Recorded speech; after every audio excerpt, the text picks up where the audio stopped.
हे दोस्तों, कैसे हैं आप। उम्मीद करता हूं आप अच्छे होंगे। मैं हूं विनोद राज, स्वागत है के हिंदी साहित्य चैनल में। दोस्तों, आज हम कक्षा 9 की एनसीईआरटी जो हिंदी विषय का क्षितिज नामक पुस्तक है, जिसका भाग 1 का पाठ 5वां, गद्यखंड का पाठ 5वां, जो कि नाना साहब की पुत्री देवी मैना को भस्म कर दिया गया, यह पाठ है जो कि चपला देवी जिसकी लेखिका हैं उसके प्रश्नोत्तरों को पढ़ने वाले हैं। उससे पहले यदि आप इस पाठ के सारांश वाले भाग को न देखे हों तो आप देख लें, तभी आपको ये पाठ प्रश्नोत्तर याद करना नहीं पड़ेगा और प्रश्नोत्तर अच्छे से समझ में आएगा। यदि आप चैनल में पहली बार हैं, चैनल को सब्सक्राइब न किए हो तो सब्सक्राइब कर दें, बेल आइकन भी प्रेस कर दें, जिससे आपको आने वाली वीडियो की नोटिफिकेशन मिलती रहे। वीडियो को लाइक करिए, कमेंट्स करिए, वीडियो को अपने दोस्तों तक शेयर जरूर करें। तो चलिए आज हम पढ़ते हैं एनसीईआरटी कक्षा 9 की क्षितिज हिंदी भाग 1 का गद्यखंड का पाठ 5, नाना साहब की पुत्री देवी मैना को भस्म कर दिया गया, चपला देवी का लेख। पहला पाठ है जिसमें पहला प्रश्न है, बालिका मैना ने सेनापति हे को कौन कौन से तर्क देकर महल की रक्षा के लिए प्रेरित किया। तो बालिका मैना ने अपने पिता के महल की रक्षा के लिए निम्नलिखित तर्क दिए। पहला, मैंने ने तर्क दिया कि महल को गिराने से सेनापति के किसी उद्देश्य की पूर्ति नहीं हो सकेगी। दूसरा, मैंने ने अंग्रेजों के विरुद्ध शस्त्र उठाने वालों को दोषी बताया, कहा कि इस जड़ पदार्थ मानक मकान ने उसे उनका क्या बिगाड़ा है। तीसरा, मैंने ने सेनापति हे को अपना परिचय देकर कहा कि वह अपनी उनकी मरी हुई पुत्री मेरी की सहेली हैं और उनका आखिरी पत्र अभी तक उनके पास सुरक्षित है। दूसरा प्रश्न है, मैना जड़ पदार्थ मकान को बचाना चाहती थी पर अंग्रेज उन्हें नष्ट करना चाहते थे, क्यों। मैना अपने मकान को बचाना चाहती थी क्योंकि वह मकान उसकी पैतृक धरोहर थी। उसी में मैना की बचपन की, पिता की, परिवार की यादें समाई हुई थी। वह अपने जीवन का आखिरी सहारा भी हो सकता था, उसके जीवन का आखिरी सहारा भी हो सकता था, इसलिए वह उसे बचाना चाहती थी। नाना साहब ने अंग्रेजों का नरसंहार करके उन्हें बहुत हानि पहुंचाई थी। उनसे बदला लेने के लिए अंग्रेज सरकार ने उनसे जुड़ी हर निशानी नष्ट करना चाहती थी। वह राजमहल उनके दुश्मन नाना साहब का था। ब्रिटिश सरकार ने से मिले आदेश के अनुसार वे उनकी हर निशानी को मिट्टी में मिला देना चाहते थे ताकि देश में फिर से कोई अंग्रेजों के विरुद्ध आवाज न उठाए। तीसरा प्रश्न है, सर टाइम्स, ये टॉमस लिखा है यहाँ पर, सर टॉमस हे के मैना पर दया भाव की क्या कारण थे। सर टॉमस हे के पुत्र मृत पुत्री मेरी की प्रिय सखी थी। दूसरा कारण यह रहा होगा कि मैना के घर आते रहे होंगे और तब वे मैना को अपनी पुत्री के समान ही प्यार करते थे। मैना के रूप में उन्हें अपनी मृत पुत्री मेरी की छवि दिखाई दी होगी और उनके मन में ममता जाग गई होगी। उन्हें मैना के तर्कों में सच्चाई नजर आई होगी। ये सभी कारण रहे होंगे कि हे के मन में मैना के प्रति दया भाव उत्पन्न हुआ।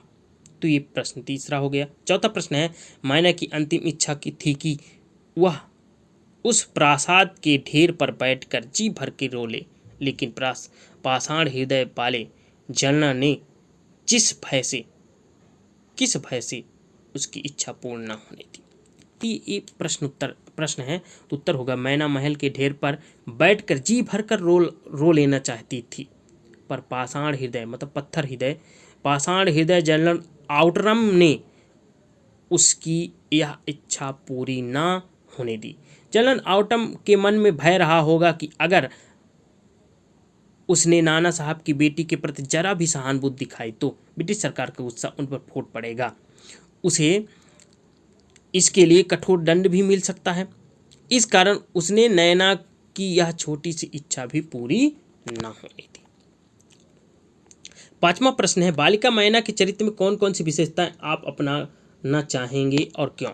बालिका मैना के चरित्र से हम देश प्रेम की भावना, साहस, स्पष्ट वक्ता, निडरता, भावुकता और तर्कशीलता की विशेषताएं अपनाना चाहेंगे, क्योंकि ये कुछ ऐसे गुण हैं जिससे मनुष्य का चारित्रिक विकास होता है और वह अपने साथ साथ देश के विकास में सहभागी बन सकता है। अगला है, टाइम्स पत्र में 6 सितंबर को लिखा था, बड़े दुख का विषय है कि भारत सरकार आज तक उस दुर्दांत नाना साहब को नहीं पकड़ सकी।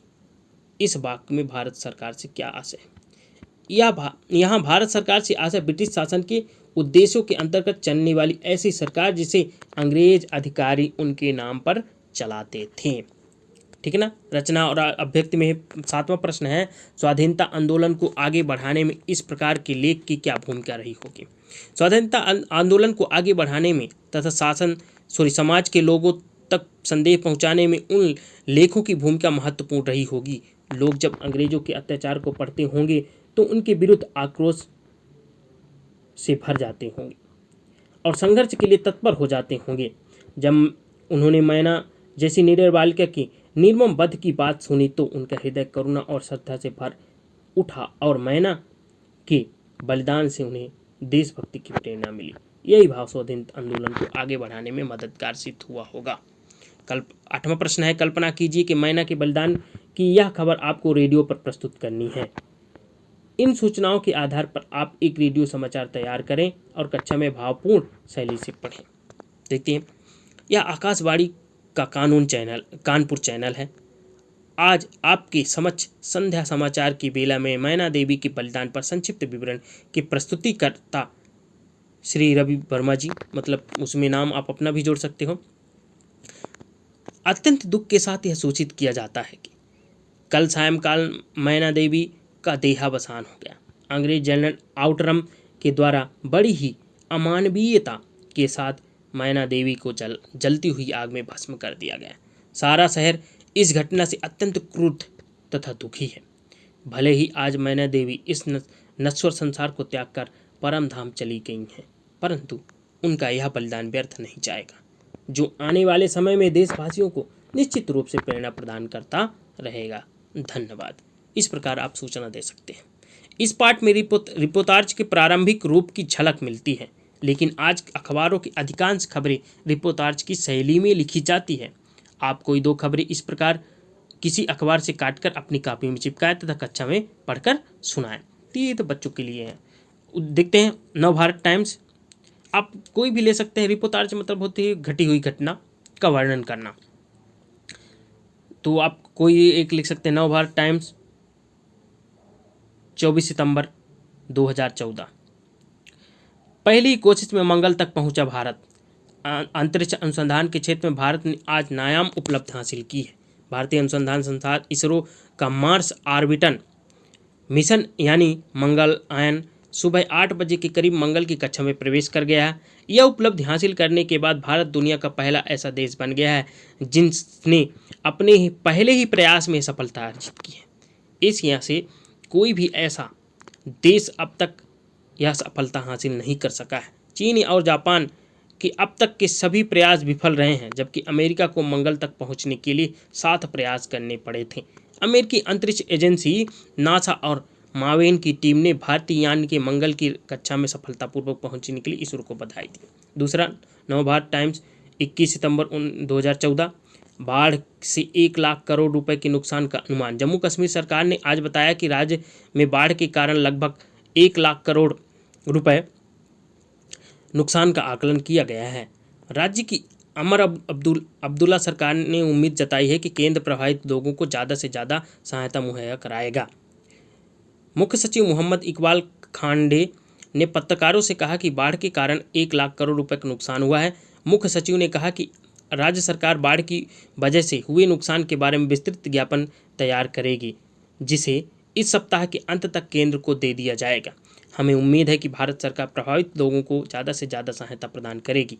उन्होंने कहा कि मुख्यमंत्री अमर अब्दुल्ला ने केंद्र सरकार को पत्र लिखकर राज्य में बाढ़ प्रभावितों के पुनर्वास के लिए विशेष पैकेज का भी अनुरोध किया है। उन्होंने कहा कि हमने पूर्ण क्षतिग्रस्त घरों के लिए 5 लाख रुपए और आंशिक रूप से क्षतिग्रस्त घरों के लिए 2 लाख रुपए के मुआवजे का अनुरोध किया है।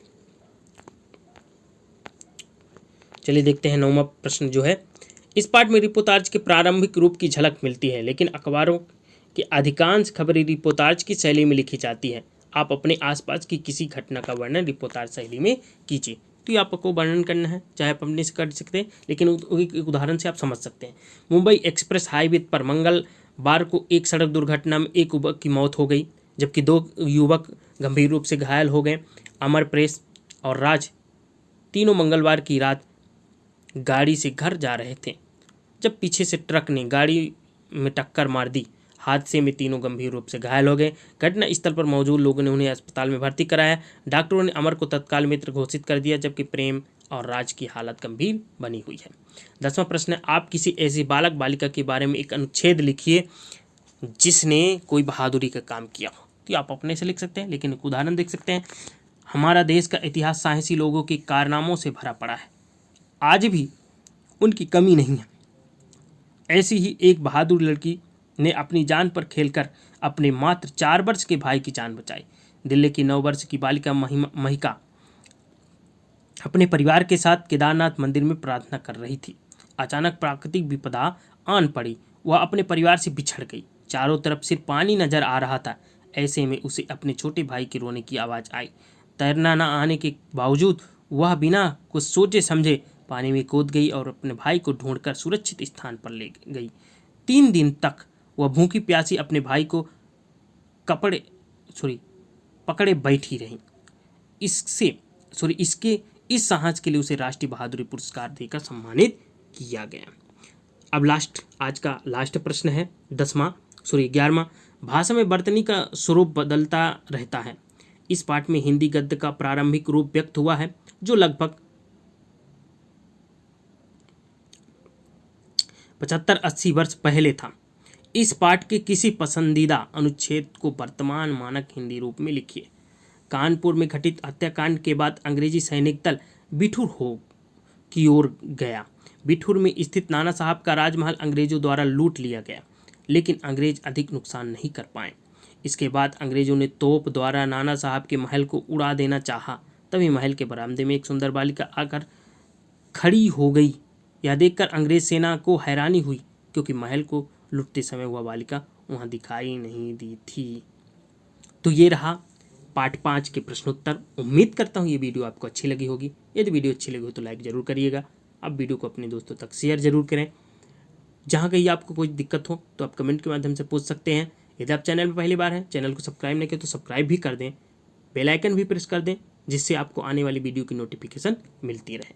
इसी तरह आप मेरे चैनल से जुड़े रहें, पढ़ते रहें, स्वस्थ रहें, अपना ख्याल रखें। धन्यवाद।